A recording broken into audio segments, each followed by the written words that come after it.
வணக்கம் நேயர்களே, நம்ம பார்க்க போகிறது வாட்டர்மெலானோட கொடிங்க. தண்ணீர் பழம் சிட்ருலஸ் வல்காரிஸ்ன்னு சொல்லக்கூடிய இந்த கொடி சம்மர் ஃப்ரூட்டுங்க. உங்களுக்கு கால்சியம் 10 மில்லிகிராம் கிடைக்கும், அயன் 0.2 மில்லிகிராம் கிடைக்கும், பொட்டாசியம் 319 மில்லிகிராம்ஸ் கிடைக்கும், விட்டமின் B1 20 மில்லிகிராம்ஸ் கிடைக்கும், விட்டமின் C 1 மில்லிகிராம் கிடைக்கும், நியாசின் 0.2 மில்லிகிராம் கிடைக்கும். ரிச் இன் வாட்டர் கண்டென்ட்டுங்க. Best diuretic, renal stones, UTI எல்லாத்துக்கும் இது ஒரு நல்ல ட்ரக்காக இருக்கும். பிளாடர் கிட்னி ஸ்டோன்ஸ் இருந்தால் கூட உங்களுக்கு ரொம்ப ரொம்ப நல்லது, ஈஸியாக வெளியில் வந்துடும். மெட்டபாலிக் அசிடோசிஸ், கீட்டோசிஸ் இந்த மாதிரி கண்டிஷன்ஸ்க்கும் இது ஒரு நல்ல ஒரு தீர்வாக இருக்கும்.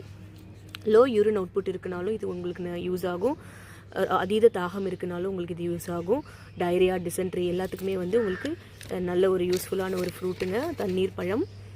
அதுக்கப்புறம் உங்களுக்கு ஜாண்டிஸ் அந்த மாதிரி உடம்பு ரொம்ப உஷ்ணமாக இருக்குது, டயபெட்டிஸ்னால உங்களுக்கு ரொம்ப ட்ரை ஆகுது அப்படின்னும் போது நீங்கள் கொஞ்சம் ஜூஸோட பட்டர் மில்க் சேர்த்து கொஞ்சம் சால்ட் போட்டு நீங்கள் ரெகுலராக எடுத்துக்கிட்டிங்கன்னா ரொம்ப ரொம்ப நல்லது. கொனோரியான்னு சொல்லக்கூடிய உங்களுக்கு எஸ்டிடி டிசீசஸ் எல்லாம் கூட ரொம்ப இது நல்ல ஒரு தீர்வாக இருக்கும். சைக்காட்ரி டிஸார்டர்ஸ்க்கு இது ஒரு கூலிங் தெரப்பியாக நல்லாவே யூஸ் பண்ணுறாங்க. ஹிஸ்டீரியா, இன்சோம்னியா கண்டிஷன்ஸ்க்கு. அப்புறம் இது ஃபேஸ் மாஸ்க் மாதிரி கூட நம்ம யூஸ் பண்ணலாம், ஸ்கின்னுக்கும் ரொம்ப நல்லது. ஸோ இந்த பழத்தை நம்ம எங்கேனாலும் சீசனல் ஃப்ரூட் நம்ம வாங்கி சாப்பிடுவோம். மற்றும் ஒரு நல்ல பதிவில் உங்களை சந்திக்கிறேன். அதுவரை நன்றி, வணக்கம்.